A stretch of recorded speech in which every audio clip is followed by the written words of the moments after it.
Olá, meus amigos e irmãos. Que a graça e a paz do nosso Senhor e Salvador Jesus esteja com cada um de nós.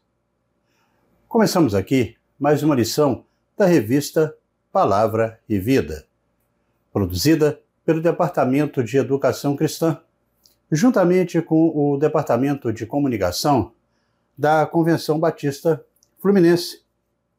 Esta revista, que foi escrita pelo pastor Fábio Martins, com base no livro de Isaías, o Evangelho do Antigo Testamento. Mas antes, não se esqueça de se inscrever aqui no nosso canal, no botão aqui embaixo, onde está escrito inscreva-se. E também compartilhe aí para um irmão da sua igreja através do grupo de WhatsApp da igreja. Curta, deixa também o seu comentário. Toda semana nós estaremos aqui publicando uma nova lição para que possamos assim estudarmos juntos. A lição de hoje é a lição de número 12 e que traz o título A Graça de Deus na Salvação, e que tem um texto base em Isaías, que vai do capítulo 49 até o capítulo 57, onde estaremos lendo apenas aqui o versículo 12 do capítulo 53, para a nossa introdução neste momento. E o texto, ele nos diz assim: Por isso, eu lhe darei uma porção entre os grandes, e ele dividirá os despojos com os fortes, porquanto ele derramou a sua vida até a morte, e foi contado entre os transgressores, pois ele carregou o pecado de muitos e intercedeu pelos transgressores. Bem, irmão, o objetivo da lição desta semana é o de apresentar detalhes da vida e da obra do servo sofredor, que vai estar aí centralizado em Isaías dos 52 e também no 53, demonstrando como a graça de Deus é evidente no Antigo Testamento e como Javé, ele traçou um plano para a salvação do homem perdido.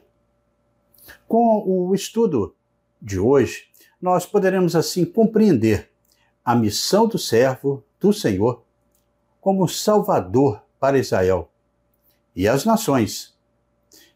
Também iremos refletir sobre a obediência e o sofrimento do servo, que suportou rejeição e dor. Tudo isso para a redenção do mundo. E também nós poderemos, com o estudo de hoje, valorizar o perdão e a restauração prometidos por Deus ao seu povo. Mas antes, no entanto, eu queria aqui agradecer aos irmãos que têm enviado para nós mensagens de todo o Brasil e também de alguns países da língua portuguesa, que falam a língua portuguesa, e não somente aqui da área da Convenção Batista Fluminense. Em especial aqui, eu quero mandar o meu abraço para a Terezinha Souza. Ela é membro da 2ª Igreja Batista em Queimados. Um abraço também para o pastor Antunes e todos os irmãos aí desta querida e amada igreja. Eu cumprimento agora todos os irmãos que estão aí ligados com a gente da classe dos homens, pertencentes aí à Igreja Batista Central de Iguaba Grande, que mandaram aqui um recado para a gente. E também os irmãos dessa querida igreja que mandaram também o seu recado aqui. Agora vai o meu abraço para o Edgar Vieira. Ele é membro da 1ª Igreja Batista do Parque Boaventura, que fica lá no Jardim Guandu, no município de Nova Iguaçu. Um abraço para o pastor Altair Rosa e aos irmãos dessa querida e amada igreja.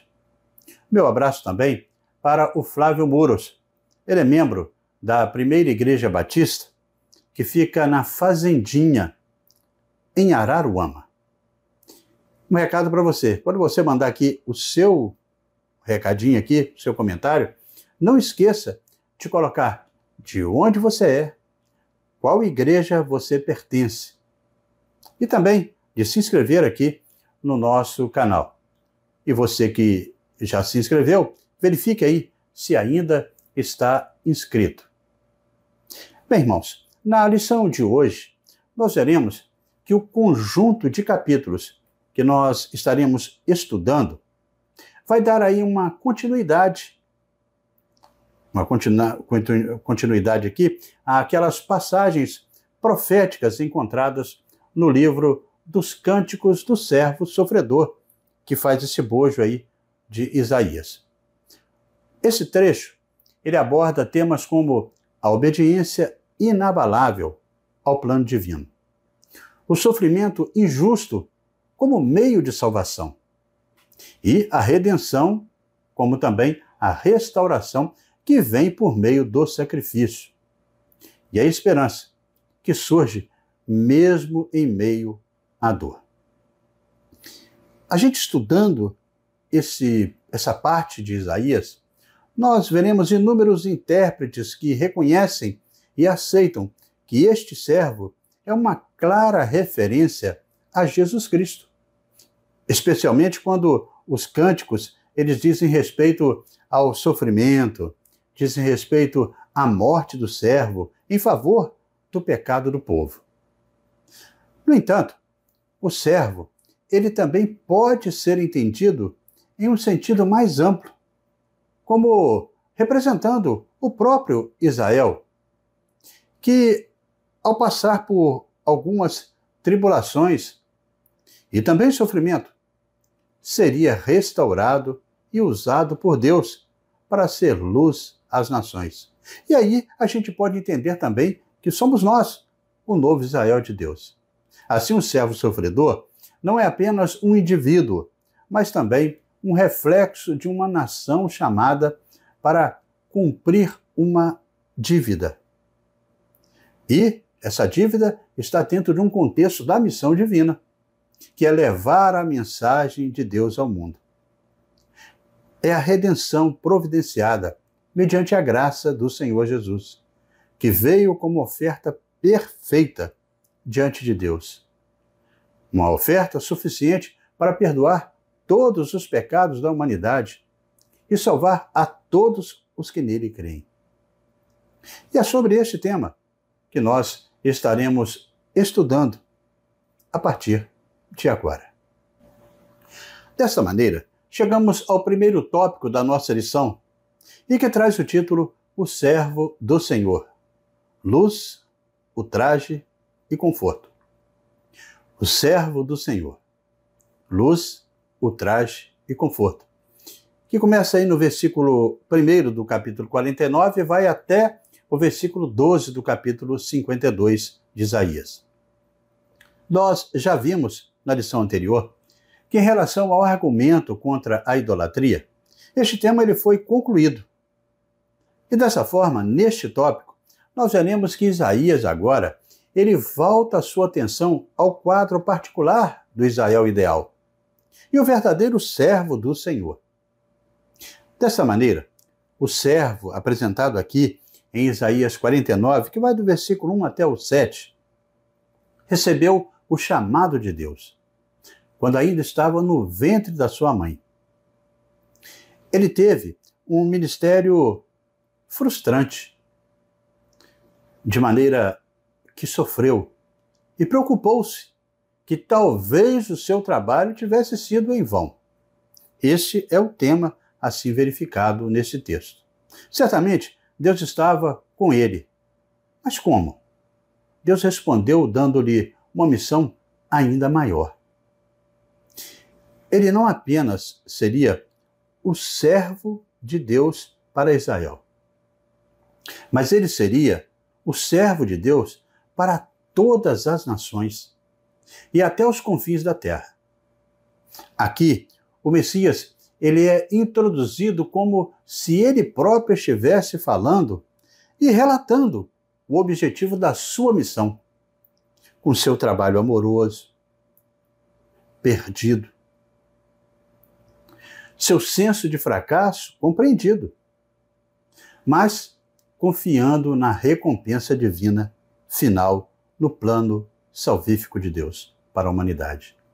Assim, o texto ele vem informando que esse servo anunciado tem a missão de ser luz para as nações, para os povos e também para todas as culturas. Assim registra o capítulo 49, no versículo 6. É o servo que fala, do capítulo 49, do 1 ao 4. O texto diz: escutai vós, povos de longe. O mundo inteiro está sendo convocado para ouvir o que essa pessoa diz acerca da sua missão e destino. Assim, ele fala como um missionário do eterno Deus, chamado desde a sua concepção. Sua condição de obediência, no entanto, aqui, despertaria a ira dos homens. Essa ira foi despertada a ponto de ser ultrajado, de ser zombado e injustiçado. Isaías 50, assim registra do versículo 4 ao 8.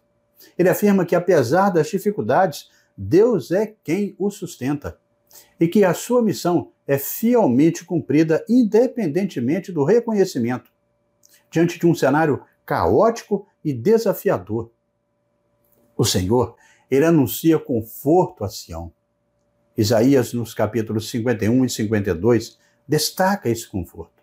A passagem de Isaías 52, do versículo 9 ao 12, em especial, anuncia uma grande libertação por vir, trazendo um novo começo e consolo para o povo de Deus. Aqui, neste texto, o Deus eterno, ele trata da sua posse como povo meu, nação minha, e promete as suas bênçãos, usando termos bem enfáticos como meu livramento e minha salvação. Dessa forma, temos a garantia de que o livramento divino é imanente e a salvação divina ela é eterna. O texto ele vai usar a figura, uma imagem do retorno do exílio e também da redenção, para ensinar que, apesar das aflições presentes, Deus ele está sempre preparando uma salvação.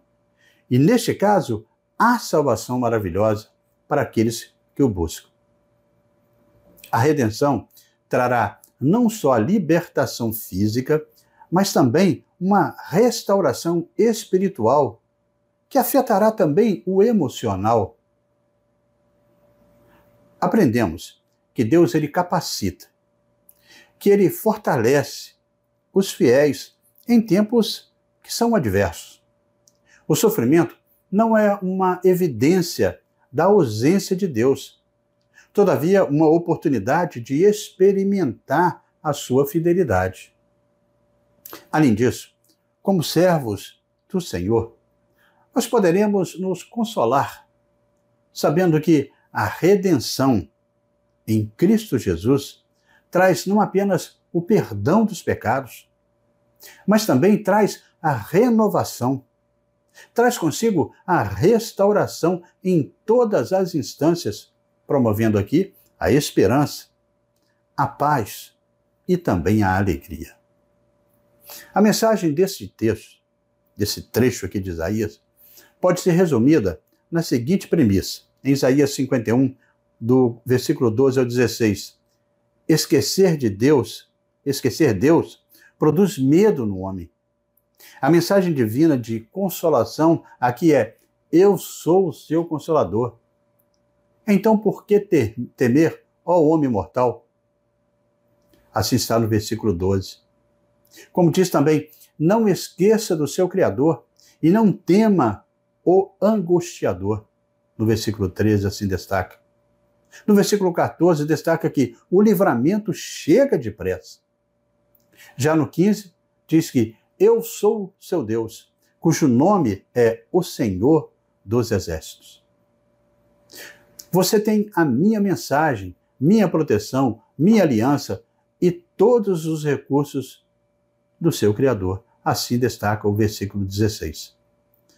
O versículo de Oséias também, no capítulo 1, no versículo 10, diz que no futuro os israelitas serão como a areia do mar, que ninguém pode medir nem contar.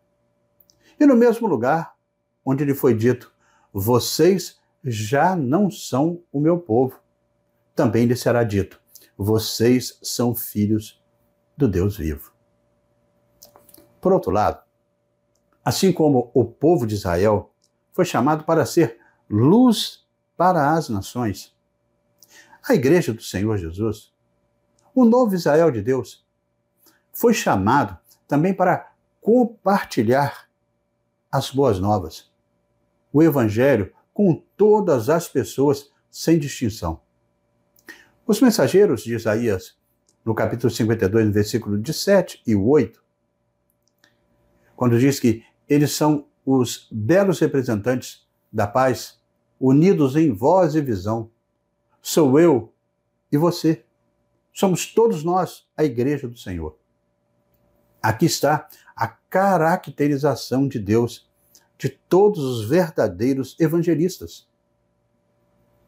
O apóstolo Paulo, ele cita essa passagem e também a aplica aos arautos do evangelho. Isso quando ele classifica para nós os seus 5 grandes comos, assim a gente pode dizer. São 4 perguntas seguidas por essa exclamação, como? Está em Romanos, no capítulo 10, no versículo 14 e 15, quando ele diz, como então invocarão aquele em quem não creram? E como crerão naquele de quem não ouviram? E como ouvirão se não houver quem pregue? E como pregarão se não forem enviados? Como está escrito, como são belos os pés daqueles que anunciam as boas obras. Neste momento da campanha de missões mundiais que nós estamos, é bom nós refletirmos sobre isso aqui. E no amor do Pai, também completarmos a missão. E dessa forma chegamos ao segundo tópico da nossa lição de hoje, e que traz o título O Servo Sofredor. O Servo Sofredor, que está no capítulo 52, do versículo 13 até o 53, no versículo 12. Neste tópico nós estudaremos a passagem que traz a mais importante entre todas as profecias messiânicas do Antigo Testamento. Quem, além de Isaías, poderia ter escrito assim um milagre literário dessa magnitude? E quem, além do Espírito Santo, poderia ter inspirado todos esses seus detalhes? Policarpo, que foi o líder da igreja de Esmirna, que foi ordenado, inclusive, pelo apóstolo João, que teve o contato direto com outros apóstolos também, originais, ele chamou esse trecho de passagem dourada do Antigo Testamento. Realmente, Isaías 52, do versículo 13 até o capítulo 53, do versículo 12, é sem dúvida uma das passagens mais profundas e significativas da Bíblia Sagrada. Conhecida como aqui a descrição do servo sofredor. Essa passagem do livro de Isaías é frequentemente vista como uma prefiguração clara do sofrimento e também da morte do Senhor Jesus na cruz. Embora o texto ele tenha implicações para o próprio povo de Israel. Os cânticos do servo anteriores descrevem que o próprio ministério profético desse servo do Senhor. Mas, especificamente neste cântico, ele é retratado como o sacerdote que sofre vicariamente. É o único, deste modo, vicário, que sofre pelos pecados dos outros. Ele é o Marte que leva o pecado no mundo. Temos inicialmente aqui a seguinte abordagem. O profeta Isaías, ele afirma que o servo sofredor, ele será exaltado, mas que sua exaltação será precedida de um intenso sofrimento. Assim registra Isaías 52, do versículo 13 até o versículo 15. O verso 13, ele registra que o servo será exaltado e elevado e será muito sublime. Contudo, os versículos seguintes, eles vão descrever como ele será desfigurado e também desprezado. Este contraste é um tema central em toda a passagem de Isaías e também aponta para o sofrimento como parte essencial do plano divino na restauração da humanidade. Sua obra vai causar aqui um impacto profundo e transformador em todas as nações.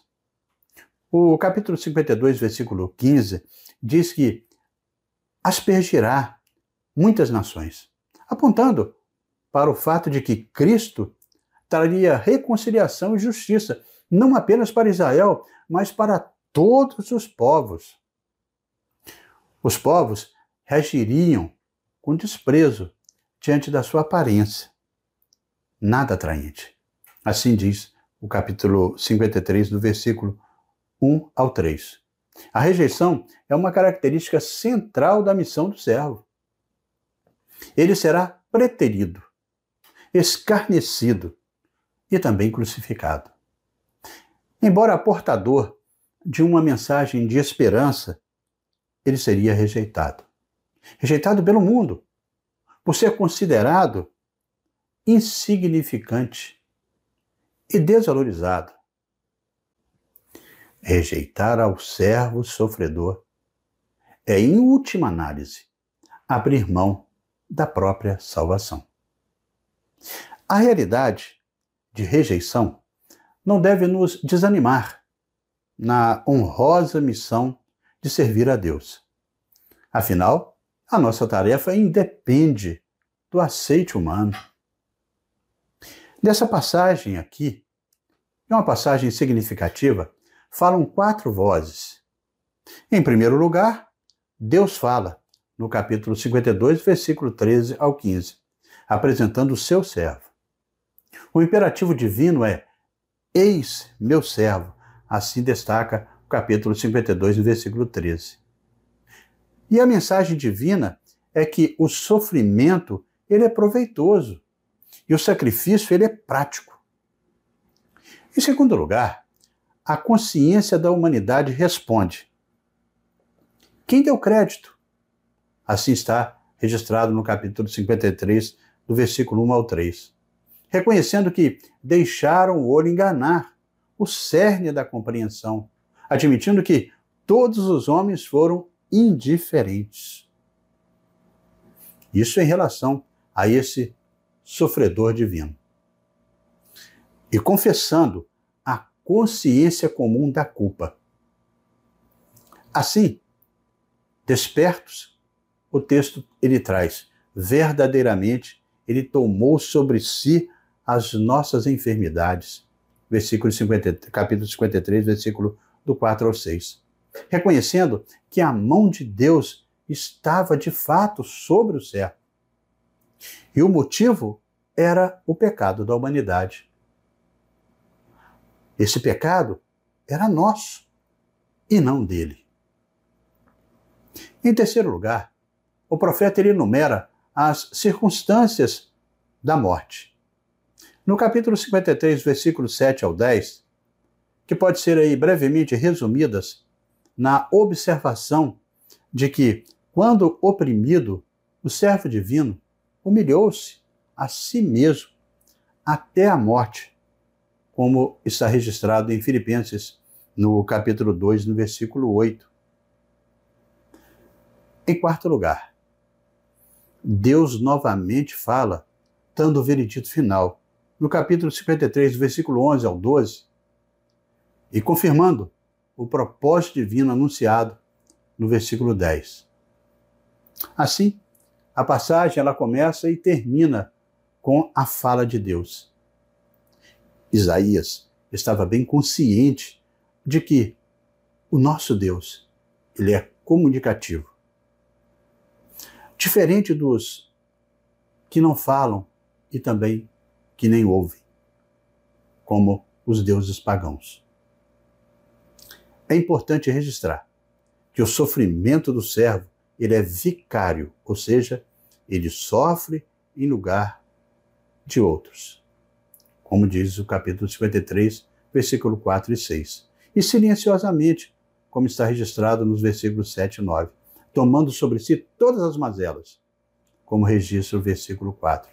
Leva tanto os pecados quanto as consequências do pecado, trazendo assim libertação àqueles que estão sofrendo. Aqui nós podemos ver o coração da teologia cristã. No que tange ao sofrimento de Cristo, ele sofre não por seus próprios pecados, mas pelos pecados de todos nós. E assim chegamos ao terceiro tópico da nossa lição, e que traz o título O Servo Redentor, um futuro de graça. O servo redentor, um futuro de graça, que vai do capítulo 54, do versículo 1 até o capítulo 57, versículo 20. Neste tópico, nós poderemos compreender o convite gratuito de Deus à salvação e também à satisfação espiritual. Nós poderemos refletir sobre o chamado ao arrependimento e também a confiança nos caminhos e pensamentos de Deus. E com isso valorizar o poder transformador da palavra de Deus. E também a sua promessa de paz e alegrias eternas. O renascimento da cidade de Jerusalém é registrado nos capítulos a seguir. E a mensagem será de grande esperança. A tristeza e a agonia que estavam descritas nos capítulos anteriores vão ser substituídas por canto e segurança, uma vez que a obra do servo vai trazer redenção e mudança.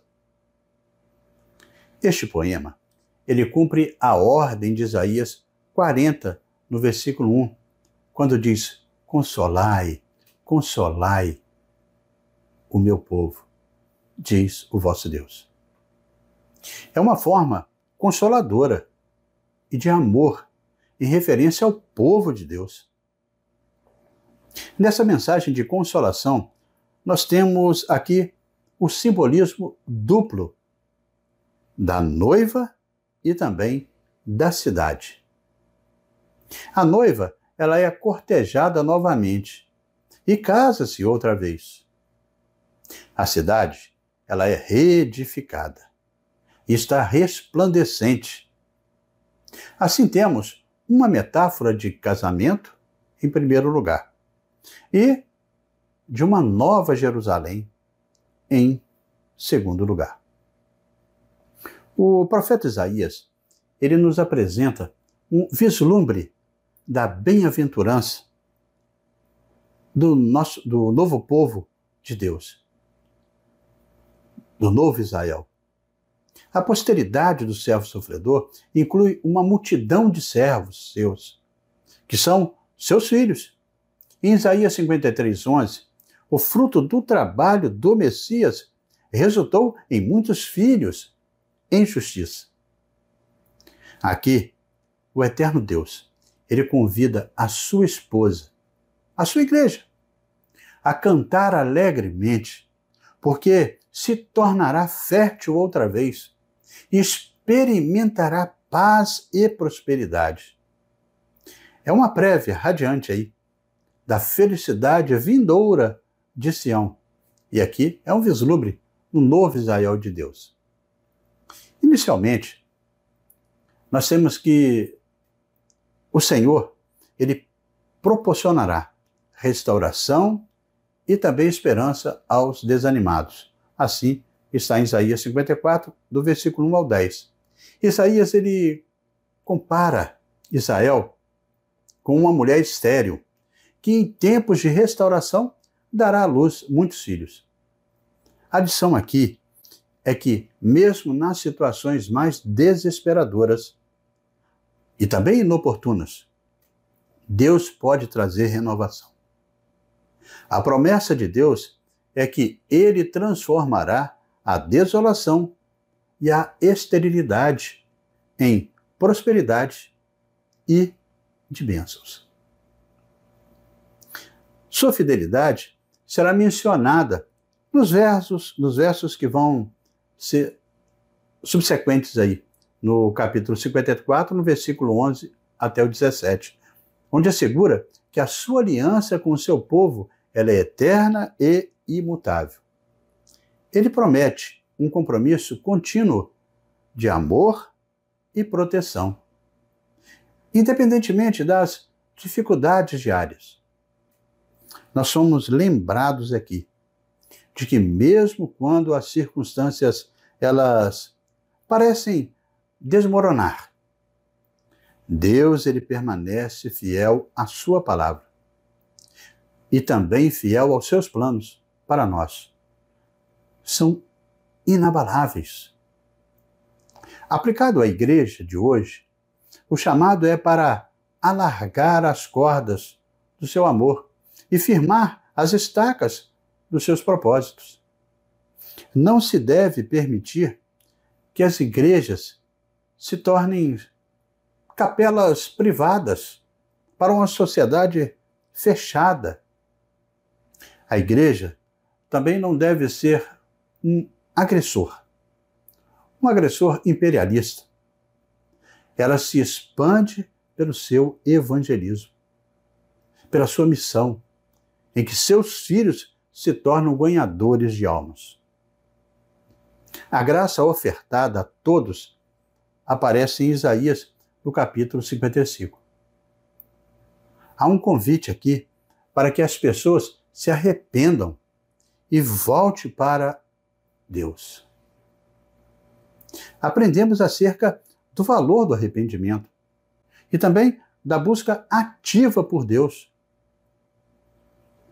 Deus que é generoso em seu perdão e nos chama a abandonar os nossos caminhos errados para receber, assim, a sua misericórdia.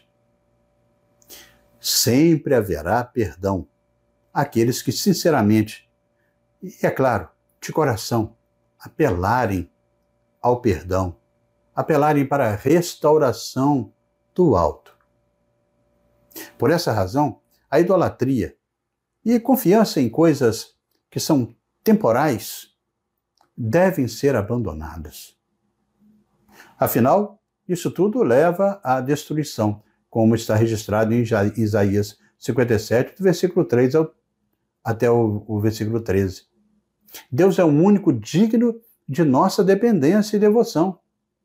E qualquer outra forma de adoração está fadada ao fracasso e também à perda.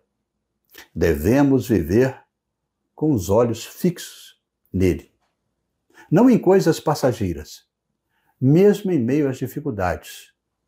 A fidelidade do Senhor, ela é perceptível, ela é identificável, capaz de restaurar corações quebrantados e também compungidos.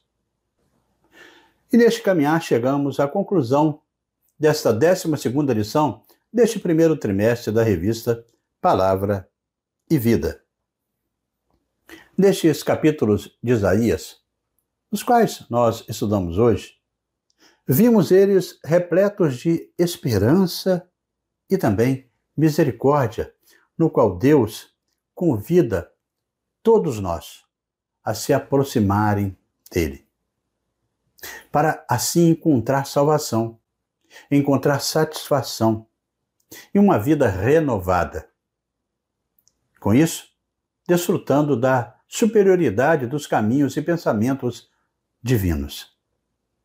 Vimos também, no estudo de hoje, que este chamado de Deus não é para alguns. Deus envia a sua mensagem para toda a humanidade. O projeto de salvação do Senhor não é para uma pessoa, não é para um povo, mas para todo mundo. É abrangente. E a igreja deve refletir este mandamento, alcançando todos os povos e esferas da sociedade. Isso nos adverte para o fato de que a mensagem da salvação não é restrita. Mas essa mensagem da salvação precisa ser compartilhada, a fim de que o mundo em trevas veja a luz do Senhor. O plano de Deus é de salvar a todos, e fica claro ao dizer que outras nações serão atraídas para Israel, e revelando aí um plano de inclusão, um plano de universalidade da salvação. Deus ele promete que os povos, mesmo aqueles que antes eram desconhecidos, eles serão atraídos pela manifestação da glória divina em Cristo Jesus. Isso implica que o relacionamento com Deus, o relacionamento também com a sua graça, não estão limitados a um grupo específico, mas são uma oferta a todos que desejam vir a Ele. Esse chamado universal, ele aponta a intenção de Deus de abençoar a humanidade inteira, como foi prometido para Abraão. Em que pese os desafios do mundo, nesse mundo contemporâneo e imperativo, abraçamos a promessa da salvação. Como cristãos, podemos nos consolar, sabendo que a redenção de Cristo traz não apenas o perdão dos pecados, mas também traz a renovação para todas as áreas da nossa vida. Nos momentos de dor, nos momentos de incertezas, devemos trazer à memória o que Deus prometeu, que um dia trará cura e restauração completas. Assim, temos que o sofrimento do servo não é inútil, mas redentor. A verdadeira exaltação de Deus vem por meio do sacrifício. Assim como Cristo foi exaltado após sua morte, nossa exaltação e transformação também passam pelo caminho do sofrimento. Isso vem desafiar uma visão que era superficial de que a grandeza de Deus deve ser alcançada sem dor.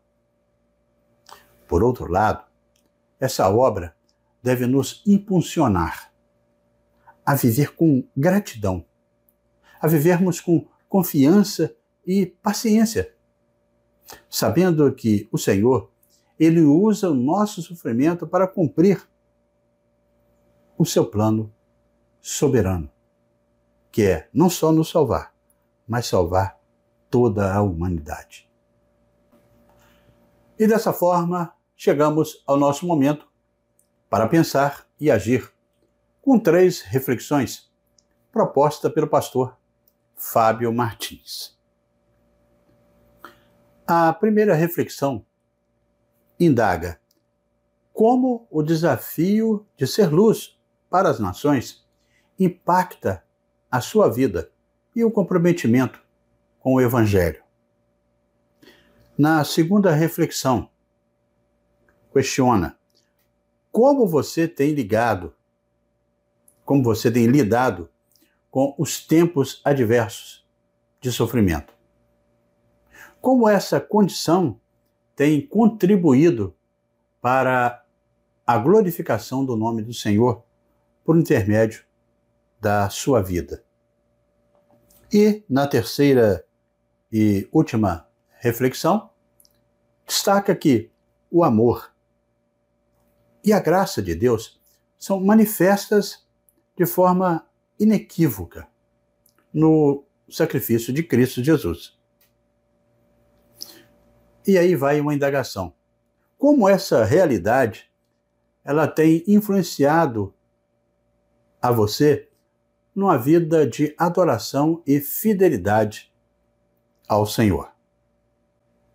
Então que você possa reunir aí com os irmãos da sua igreja na escola bíblica dominical e também durante a semana, compartilhando um com os outros sobre essas questões aqui propostas pelo pastor Fábio Martins nessa revista aqui estudada hoje. Assim, nós hoje estudamos aqui no nosso canal os capítulos 49 até o 57 de Isaías, com o tema A Graça de Deus na Salvação. Nós vimos aqui, na lição de hoje, que Deus está acessível e próximo daqueles que clamam por Ele.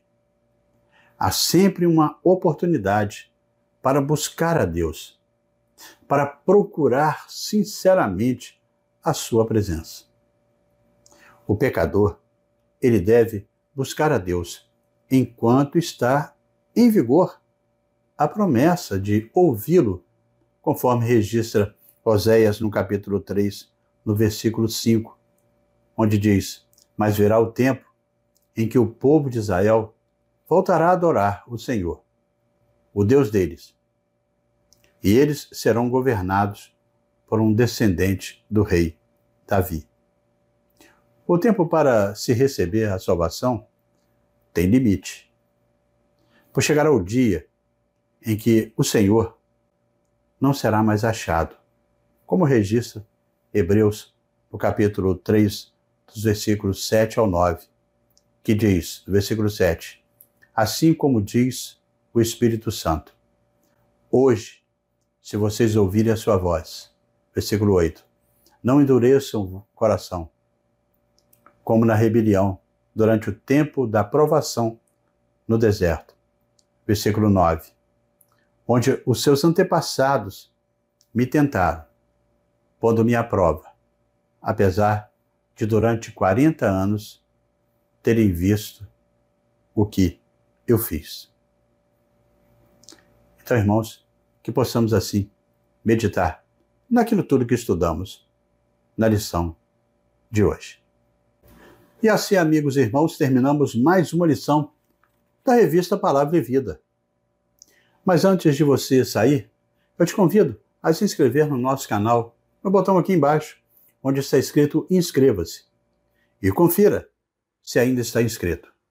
Curta, deixe seu comentário, acione também o sino das notificações para você receber aí a lição no momento que publicarmos.